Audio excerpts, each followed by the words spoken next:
अस्सलाम वालेकुम, welcome back. क्या हाल चाल है, कैसे हैं आप लोग। तो जी कल तो मैंने छुट्टी कर ली थी। मैंने सोचा कि आज मैं ब्लॉग अपलोड नहीं करती हूँ और ये मेरा संडे का ब्लॉग था जो कि मैंने अपलोड करना था। मैंने सोचा था कि आप लोगों से अपनी संडे की रूटीन शेयर करूँगी, तो जो कि मैं आज कर रही हूँ क्योंकि मुझे टाइम नहीं मिला, मैं बिज़ी थी। तो ये मैं ऑमलेट बना रही थी। इसमें मैंने हरी प्याज डाली, गाजर डाली, शिमला मिर्च डाली और अंडे में मैंने फिर 2 हरी मिर्चें भी डाली और मेरा दिल चाहता है मैं टमाटर भी डाल दूँ। हालाँकि मेरे बच्चों की आदत है ये टमाटर जो है ना साइड पे कर देते हैं और वो उनका मैं खा लेती हूँ। तो ये जो है ना मैंने इसमें हरी मिर्च और टमाटर डाल के बहुत यम्मी सा मैंने ऑमलेट बनाया और इसमें मैंने नमक डाला और कुटी हुई मिर्चें डाली, पिसी हुई मिर्चें डाली और थोड़ा-सा मैं ऑरिगैनो भी डाल देती हूँ। और भई कराची का मौसम ना आग मचोली चल रही है, कभी बारिश, कभी हब्स, कभी गर्मी। तो बस जनाब मौसम तो मैं आप लोगों के साथ देख रही हूँ। और आपको पता है मौसम जो है अपने हिसाब से बदलते रहते हैं, लेकिन हमारे वही काम हर वक्त, वही नाश्ता, वही खाना, वही ज़िंदगी की एक रूटीन चल रही है। तो बस जी आज सुबह-सुबह का मैंने सोचा ज़बरदस्त किस्म का नाश्ता बनाऊँ, ऑमलेट और चाय। नाश्ता अच्छा करना चाहिए क्योंकि नाश्ता अच्छा कर लेते हैं तो पूरे दिन आपके पास ताकत आ जाती है काम के लिए, है ना? ठीक है ना, ये बात गलत है या सही? आप लोग मुझे ज़रूर बताइएगा। अच्छा, मेरी बहुत ही प्यारी सी सब्सक्राइबर हैं, उनका मेरे पास मैसेज आया था कि आप मुझे पराठों की तरकीब दोबारा बता दें रेसिपी, तो ये मैं दोबारा से बता रही हूँ। उन्होंने कहा क्योंकि मेरी वीडियो उस दिन ज़्यादा हो गई थी, फ़ास्ट फॉरवर्ड में मैंने कर दी थी, तो ये उन्होंने मुझे कहा कि आप बता दीजिएगा। इसके लिए देखें सिंपल आपने आटा लेना है और सिंपल आटे का पेड़ा बनाना है। जैसे नॉर्मल रोटी पकती है ना, पहले मैंने पेड़ा बना लिया। इसमें देखिए मेहनत ज़्यादा होती है, आपको पता है ज़्यादा मेहनत होती है तो अल्लाह ताला फिर हमें सिला भी तो उसका अच्छा देता है ना। तो ये सिंपल पहले आपने ना रोटी रोटी टाइप का ना एक बेल लेना, जैसे रोटी बेलते हैं ऐसे बेलना है। इससे में ये है कि आपको क्या होगा, डबल आपकी मेहनत हो जाएगी। आपको 2 दफ़ा पेड़ा बनाना होगा और 2 दफ़ा रोटी बनानी होगी। वही बात है, लेकिन मेहनत का सिला भी मिलेगा और बहुत मज़े के बहुत कुरकुरे पराठे बनते हैं। ये देखिए मैंने रोटी की तरह इसको बेल लिया है और मैं जो ना इसमें ऑयल लगाती हूँ। कोई सा भी ऑयल लगा लें और देसी घी के बन जाएँ तो क्या ही मज़े की बात होगी। आप ये देखें ना, ये थोड़ा-सा ऑयल लेके चमचे से मैंने लगा लिया और मैं ना इतने झंझट में नहीं पड़ती है। मैंने बस इसको जल्दी-जल्दी उँगली से, क्योंकि मुझे बहुत सारे पकाने थे पराठे, तो मैंने बस जल्दी-जल्दी करके और इसमें देखिए मैंने खुशकी लगाई है। खुशकी डाल दें, खुशकी जो है ना छिड़क दें उसके ऊपर। और देखिए जब मैंने खुशकी छिड़क दी ना तो मेरे पास पिज़्ज़ा कटर था, मैं इससे कट लगा रही हूँ और आपको ना झंझट में पड़ने की ज़रूरत नहीं। अगर पिज़्ज़ा कटर नहीं है तो आप छुरी भी ले सकते हैं। बस आप छुरी से या पिज़्ज़ा कटर या कुछ भी लेके ना आपने कट लगाने। कट आपने ऐसे लगाने पूरे ऊपर तक नहीं लगाने, थोड़ी-सी जगह छोड़नी है। देखें मैं इस तरह लंबे-लंबे कट लगा रही हूँ। मैं बहुत डिटेल में बता रही हूँ ताकि आप लोग सब अच्छी तरह देख लें। ये देखें, पूरे कट नहीं लगाने। कोई भी चीज़ ले लें, छुरी ले लें, कुछ भी लेके आपने कट लगा के और ये देखें इस तरह ना इसको पलटना है। एक के ऊपर एक के ऊपर एक तय ना इस तरह के पलट लें। इस तरह की ना बहुत सारी तय हो जाती हैं और ये बल वाले पराठे होते हैं। ये देखें इस तरह से मैं पलट रही हूँ उसके ऊपर ना ऐसे करके और फिर ये आपने पेड़ा बनाना है। एक मेरी बहुत अच्छी सब्सक्राइबर हैं, उन्होंने कहा कि मैं अपनी बेटी को, मेरी बेटी है शादीशुदा, मैं पराठे बना के अपनी हेल्पर से फ्रीज़ करवा देती हूँ, वो आके लेके जाती है, तो उसको मैं फिर अब इस दफ़ा ना ये वाले बना के दूँगी तो आप दोबारा मुझे बताइएगा। तो ये देखें इसमें ये है कि आपके देखें मेहनत डबल होती है। आपने 2 दफ़ा पेड़ा बनाया है मैंने, नज़र आ रहा है ना आप लोगों को? 2 दफ़ा पेड़ा बनाना पड़ेगा और 2 दफ़ा बेलना पड़ेगा।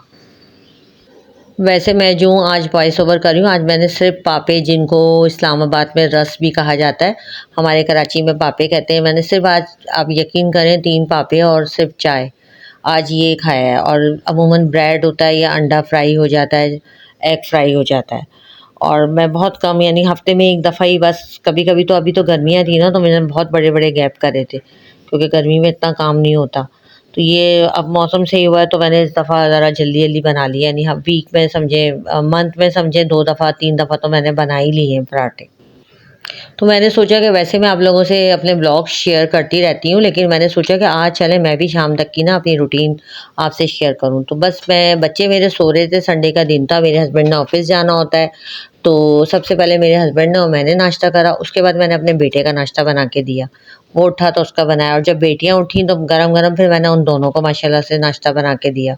और 2 बजे माशाल्लाह मेरे अब्बू के खाने का टाइम होता है, 2 बजे मैं उनका खाना लेके जाती हूँ नीचे और 3 बजे मैं ऊपर आती हूँ, 1 घंटा यानी कि मैं उनके पास स्पेंड करती हूँ। और ये मेरे हाथ के तो पराठे ऐसे हैं कि जो खाता है उसको बहुत पसंद आते हैं। वॉइस ओवर कर रही हूँ तो मेरा दिल चाह रहा है कि मैं अभी बनाऊँ, अभी खाऊँ। बहुत अच्छे, लेकिन वही बात है कि थोड़ा आपको अपने डाइट का भी ख़्याल रखना होता है। इस तरह से हम रोज़ खा लेंगे तो हम ओवरवेट हो जाएँगे। और पीछे के चूल्हे पे कड़क-कड़क मेरी जो है ना इलायची वाली मज़ेदार चाय बन रही थी, और ये देखिए मेरा एक तैयार हो गया और मैं अब एक और बनाती हूँ। और ये जो 4 अंडों का ऑमलेट था, ये मैंने 3 जगह अलग-अलग बना लिया था। एक थोड़ा-सा अपने हस्बैंड का अपना, एक बेटे का अलग बनाया, और बेटियों का मैंने उनका 3 जगह बना लिया था। एक ही जगह बस मैं इस तरह से कर लेती हूँ और 3 जगह बना लेती हूँ।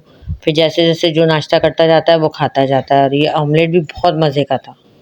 और वही मैं आप लोगों से कहूँगी कि आप लोग जहाँ सबका करते हैं, बच्चों का, सबका करते हैं, वहाँ अपना भी ज़रूर ख़्याल रखें। आपका भी जो दिल चाहता है ना, उसको ज़रूर अपनी बात को भी पूरा करा करें।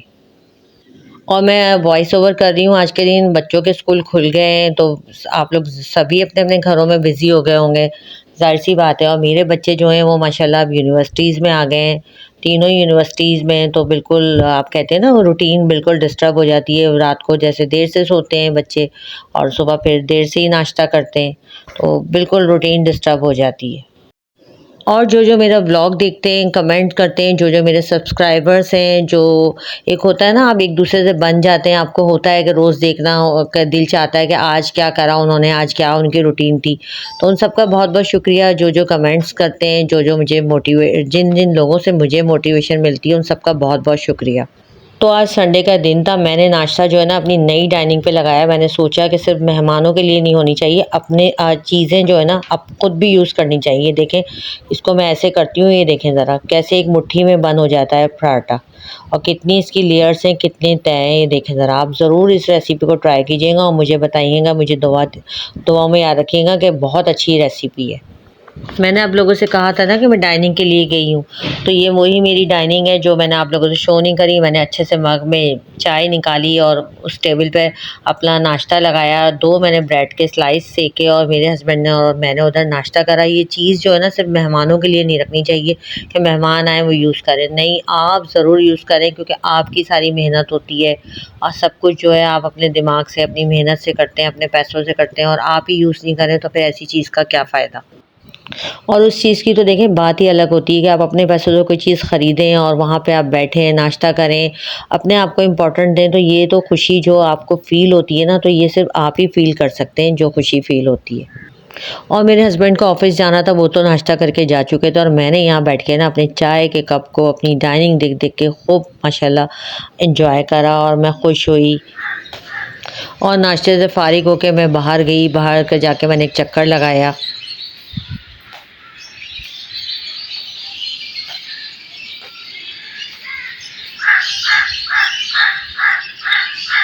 इस वक़्त 2 बज रहे हैं, मेरी दोनों बेटियाँ उठ गई हैं, मैं उनका नाश्ता बना रही हूँ।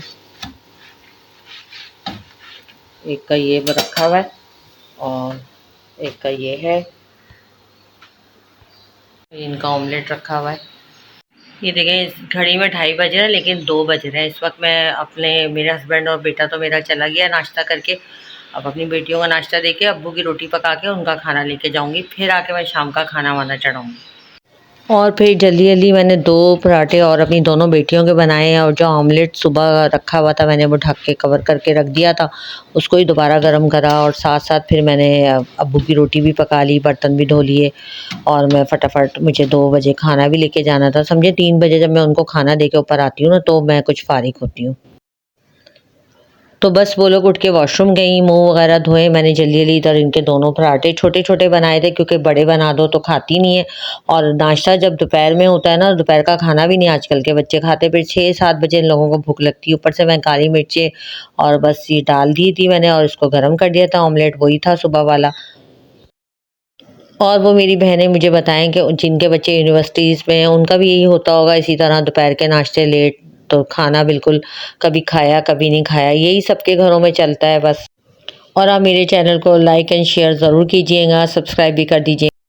बस बच्चियों को नाश्ता देके मैं फ़ारिग हुई, तो मैंने जल्दी-जल्दी सैलेड बनाई। बस थोड़ी-सी एक छोटी-सी प्याज़ मैंने काटी थी, खीरा काटा था। सैलेड बना के फिर मैं बस अब्बू के इधर खाने की तैयारी कर रही थी मैं। और जिन लोगों के साथ बुज़ुर्ग होते हैं, कोई सास-ससुर जैसे आपके माँ-बाप, तो उनका टाइम से खाना वगैरह का ख़्याल रखना होता है क्योंकि ज़ाहिर-सी बात है उन्होंने सोना होता है, फिर अपनी मेडिसिन लेनी होती है, फिर आप लेट कर दें, वही बात है बच्चों का खाना आगे-पीछे हो जाए लेकिन जो आपके सब बुज़ुर्ग होते हैं ना, उनका खाना बिल्कुल मैं तो कहती हूँ इन टाइम पे करना चाहिए। और मैंने जल्दी-जल्दी बर्तन धोए जब तक खाना गरम हो रहा था, मैंने सारे बर्तन भी धो दिए थे फटाफट। और मैंने देखा कुकिंग करते हैं ना आप और अगर आप बर्तन धोएँ या फ़ौरन जैसे आपने नाश्ता करा फ़ौरन बर्तन धोएँ तो वो हाथ के हाथ 1 मिनट में साफ़ हो जाते हैं।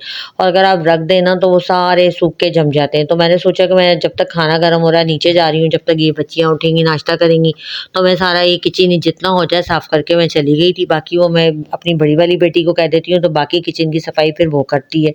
तो मैंने सारे जो नॉन स्टिक्स मेरे कप बर्तन थे सब मैंने धो के वॉश करके मैंने जल्दी-जल्दी जो है ना इसको रखा और किचन तकरीबन मैं आधा साफ़ करके चली गई थी। और इस बात से आप अंदाज़ा लगा लें कि हम लेडीज़ की छुट्टी वाले दिन भी छुट्टी नहीं होती। क्योंकि मुझे होता है जितना काम हो रहा है मैं जल्दी-जल्दी कर लूँ। बात होती है ना एक साथ आप 2-3 काम करते हैं तो मैं 2-3 काम ही किचन में करती हूँ। इधर खाना पक रहा होता है, इधर मैं किचन समेट रही होती हूँ और फ्रिज देख रही होती हूँ। क्योंकि फिर मुझे होता है मैं 2 बजे जाती हूँ, 3 बजे ऊपर आती हूँ ना तो वो 1 घंटा बीच में फिर मुझे होता है कि मैं सब कुछ समेट के ही जाऊँ, करके ही जाऊँ। मैंने यहाँ छन्ने में रख दिए। अब मैं खाना लेके आऊँगी ना तो फिर ये बर्तन लगा ये मैंने मैट बिछाया हुआ और जितने मेरे बर्तन हैं ना नॉन स्टिक वगैरह के मैं इधर रख देती हूँ उल्टा कर। बजे का टाइम हो गया है, मैं अपने अब्बू का खाना लेके जाती हूँ तो अब मैं खाना लेके जा रही हूँ। आज मैं ना आपसे फुल डे की रूटीन सोच रही हूँ शेयर कर लूँ। मौसम बड़ा अच्छा हुआ है, ऐसा लग रहा है जब बारिश वारिश हो जाएगी। देखें थोड़ा सा आसमान का नज़ारा भी करा दूँ आपको, हल्की हल्की बूंदे सी भी आ रही हैं। लेकिन जी मैं ऊपर आई हूँ अभी अब्बू को खाना देके, देखें फुहार पड़ रही है और मौसम इस कदर हसीन खूबसूरत, ऐसा लग रहा है नॉर्दर्न एरिया में बैठे हुए हैं। बस हम तो यहीं बैठ बैठ के खुश हो जाते हैं, यही सोच सोच के मौसम को देखते हैं तो ये फील करते हैं कि नॉर्दर्न एरिया में बस यही खुशी हो जाती है। देखें माशाल्लाह बहुत प्यारा मौसम, बारिश हो रही है और ये देखें मेरी टेरेस जो है गीला हो रहा है और रोडों पे भी पानी हो गया है। बहुत प्यारा मौसम है, बहुत प्यारा माशाल्लाह से। कराची का ऐसे ही मौसम रहे तो क्या बात है, अल्लाह माफ़ी दे, इतनी गर्मी होती है, पूरी गली में पानी है। तो जनाब मैं ऊपर आ गई थी। आप लोग मेरे साथ कब से देखें एंगेज हैं और कितना मैं काम होता है घर का और आप लोग भी इसी तरह मेरी तरह घर के कामों में लगे रहते होंगे। तो सोचा कि आज मैंने डाई कर लूँ क्योंकि कोई एक काम मैं ना बस कुछ ना कुछ कर लेती हूँ संडे को। ज़्यादा डाई मैं संडे को ही करती हूँ तो उसके लिए मैंने अपना कलर निकाला। ये मेरी बड़ी पुरानी सी प्लेट है और उसको मैं ऐसे ही बस इसकी ना ब्रश की नोक से मिक्स कर लेती हूँ और मैंने जल्दी-जल्दी डाई लगाया। कपड़े पहले चेंज करे क्योंकि ज़ाहिर-सी बात है आप नए कपड़ों में डाई नहीं लगा सकते तो उसके लिए मैंने 1-2 शर्ट्स ऐसी पुरानी बनाई हुई हैं जो वो पहन के मैं डाई कर लेती हूँ। और बहुत कम मैं साल में 1-2 दफ़ा पार्लर से कराती हूँ वरना मैं तो खुद ही लगा लेती हूँ ग्लव्स पहन के ना। बस आप किसी की मोहताज ना बने, मैं तो कहती हूँ बंदा खुद ही सारा काम कर ले। मैं खुद ही आगे-आगे सारा लगा लेती हूँ, देख के जहाँ-जहाँ मेरे ग्रे हेयर थे और पीछे ऐसे उससे लगा लेती हूँ हाथ से। इसी जो मैंने पहना हुआ होता है अपना, बस सारा आगे-आगे लगाया, ग्लव्स से मैंने पीछे लगाया और उसको 1 घंटे का मैंने टाइम दे देती हूँ। और जब तक मैं दूसरे घर के काम समेटती रहती हूँ जल्दी-जल्दी क्योंकि मुझे था कि असर से पहले मैं नहा भी लूँ और नमाज़ भी पढ़ लूँ मैं अपनी। और जैसे कि आज संडे का दिन है, मैं दोपहर तक की रूटीन शेयर कर रही हूँ तो मैंने ये वाले कपड़े निकाले। मैंने आपको दिखाया हुआ सूट गुल अहमद का सूट है, ब्लैक था, इसमें मैंने ये रेड ये करा हुआ है, अंदर यही पाइपिंग लगाई हुई है। तो मैं इस वक्त अब नहा के ना शावर लेके जल्दी जल्दी मैं चेंज करती हूँ क्योंकि मुझे नमाज़ भी पढ़नी है, टाइम निकल रहा है। तो बस सुबह से ना अभी ये हो गई है, अभी समझे मैंने खाना नहीं पकाया है। अब मैं अपने आप को साफ़ सुथरा करके कपड़े वपड़े चेंज करके, क्योंकि मैंने डाई लगाया हुआ है उसका 1 घंटे का टाइम होता है, तो मैं इसलिए पहले सर वर धो लेती हूँ और उसके बाद फिर मैं शाम का कुछ सोचती हूँ मुझे क्या पकाना है। क्योंकि नाश्ता जो है हमारे यहाँ सब संडे है ना, तो मेरे हस्बैंड तो ऑफिस चले जाते हैं, उन्होंने भी लेट करा और मेरी बेटियों ने भी 2 बजे नाश्ता करा है। और जैसे कि आपको पता है मैंने अंडे पराठे पका के दिए, दोपहर का फिर कोई भी खाना नहीं खाता, फिर हमारे यहाँ सब खाते हैं 7 बजे के बाद सबको भूख लगेगी, तो फिर लेट ही खाएंगे, तो इसलिए फिर मैं कुछ पकाती हूँ करती हूँ शाम का, रात का ही समझे पकेगा खाना। और इसका ट्राउज़र ब्लैक है, ये मैंने ब्लैक ही रखा था, मुझे टेलर ने कहा कि और किसी कपड़ों पर भी चल जाएगा, आप इसको ब्लैक रख लें। वैसे मैं जो सूट के होते हैं ना उसके साथ ही पहनती हूँ, एक ट्राउज़र मैं 10 के साथ नहीं पहनती, वो मेरे 1-2 अलग से हैं रेडीमेड, जैसे मैंने गुल अहमद वगैरह के लिए हुए। तो ये देखें जॉइनिंग लेस लगी हुई है और जो इसका दुपट्टा है ये मुझे बड़ा प्यारा लगा था, ब्लैक और वाइट। तो मैंने सोचा था कि इसके साथ ना ये पत्ते बने हुए ब्लैक और इसके साथ रेड का करूँगी। तो ये देखें, ये अच्छा मैंने आपको उस दिन बताया था ना 1000 रुपये लेता है टेलर, तो टेलर मेरा 1200 रुपये लेता है सूट की सिलाई, कोई भी डिज़ाइनिंग कराओ। और अगर दुपट्टा भी मैं करवाती हूँ, ये पट्टी लगवाती हूँ, पलटावा जो है ना, पाइपिंग पट्टी, तो वो 1400 रुपये लेता है, यानी 200 रुपये इस पट्टी के लेता है, तो 1200 रुपये हैं। और जिसमें वो लेस वगैरह छोटी बेले वेले, जैसे अभी ज्वाइनिंग लेस लगाई तो इसके उसने पैसे नहीं लिए। और भी जैसे मैं बारीक लेस कह देती हूँ कोई भी कि मैचिंग की लगा देना, तो वो 1200 रुपये लेता है। अच्छा सीता है ये, लेकिन भाई चक्कर बहुत करवाता है वो, आपको पता है ना, टेलरों के चक्कर बहुत होते हैं। तो ये देखें, ये मेरा सूट है, तो मैं अभी ये चेंज कर रही हूँ। तो मैं आप लोगों से ना एक टिप शेयर करूँगी, बहुत अच्छी है, मुझे भी अभी पता चली है। ये जब भी आप अपने ना डाई करें तो आईब्रोज़ पे ना ये वैसलीन लगा लें, फिर सर धोएं। इससे ये कि आईब्रोज़ के बाल ना वाइट नहीं होते। और अगर आपने ऐसे ही सर धोना शुरू कर दिया तो बहुत जल्दी से ना वक्त से पहले आपके आईब्रोज़ के बाल वाइट हो जाएंगे। तो मैं जब भी कलर लगाती हूँ ना, तो मैं इसको जो है ज़रूर लगाती हूँ आईब्रोज़ पे। और ये मैंने अपनी बहनों को भी ये बात बताई थी, क्योंकि आपको कोई अच्छी बात पता हो आप आगे ज़रूर बताओ, किसी को कोई काम आ जाए, कोई फ़ायदा आ जाए, तो अल्लाह ताला ज़रूर इसका रिटर्न देता है, आप बंदे से उम्मीद ना रखें। तो ये मैंने अपनी सिस्टर्स को भी बताई थी, बहनों को, और आप लोग भी मेरी बहनों की तरह है, जो भी मेरे बहन भाई, वो ये कर सकते हैं कि आईब्रोज़ पे ही लगा सकते हैं वैसलीन। इससे ये है कि आईब्रोज़ के बाल, क्योंकि वो डाई बह के जाता है आप जब सर धोते हैं, तो उसकी वजह से वो बाल भी इफ़ेक्ट हो जाते हैं। और जी मैंने डाई कर लिया था, मैं शावर देख लेके फ़्रेश हो गई थी, और मैंने हल्का सा परफ्यूम लगाया, हल्की सी लिपस्टिक लगाई। ये जैस्मिन परफ्यूम है, काफ़ी पुराना है मेरा, और ये कि बस वो मैं वही लगा लेती हूँ। मैं इतने नहीं ख़रीदती, क्योंकि मेरी माशाल्लाह ड्रेसिंग पे रखे हुए हैं काफ़ी सारे ना, तो आजकल मैंने तो स्टॉप लगाया हुआ है परफ्यूम वगैरह पे। तो मैंने हल्की सी लिपस्टिक लगाई, मैं फ़्रेश हो गई। बस एक संडे का दिन होता है कि आपके घर कोई हेल्पर नहीं होती, कोई वो स्टूडेंट्स, ऐसी बात है, आपको पता है मेरे पास स्टूडेंट्स भी आते हैं, वो भी नहीं होते, तो एक सुकून होता है। मैंने रिंग पहनी और कुछ अपना थोड़ा बहुत अपने साथ अपना वक्त गुजारा मैंने, और मैं रेडी हो गई थी। फिर संडे को मैं ज़रा जल्दी अपने अब्बू के पास चली जाती हूँ, उनको ज़्यादा टाइम देती हूँ। सूट का दुपट्टा मुझे बहुत प्यारा लगता है, बहुत खूबसूरत है, बड़े बड़े देखें साइडों पे पत्ते बने हुए हैं, बीच में पूरा वाइट है और उसकी बॉर्डर्स ब्लैक है। इसी वजह से मैंने ये सूट लिया था, मेरा गुल अहमद का सूट है। तो बस ये मेरा फुल लुक था। और जी ये मेरी बेटी जो है ना माशाल्लाह स्पैगेटी बना रही है, बहुत अच्छी बनाती है, छोटी वाली। और इसके ये देखिए यहाँ पे ये हो रहा है, ये इसको, ये देखिए ये वाले पास्ता है, हो गए मुझे लग रहा है। और ये मैंने लंबी लंबी इसके लिए कैरोट्स और शिमला मिर्चें मैंने काट के ना फ्रीज कर दी थी, और मैंने कहा था कि अब जब बनाओ ना तो इस दफ़ा ये लंबी डालना। हरी प्याज भी है वरीशा। और ये देखिए अब स्पैगेटी बनेगी तो मैं फाइनल शक्ल दिखाऊंगी। माशाल्लाह मेरी बेटी के हाथ में टेस्ट बहुत अच्छा है, और बहुत ज़बरदस्त स्पैगेटी बनी थी। तो बस शाम में हमने मगरिब के बाद स्पैगेटी खाई, एंजॉय करी। आज के लिए तो इतना ही, ब्लॉग मेरा बड़ा हो गया है। अपना ख्याल रखिएगा, मुझे दुआओं में याद रखिएगा। अल्लाह हाफिज़।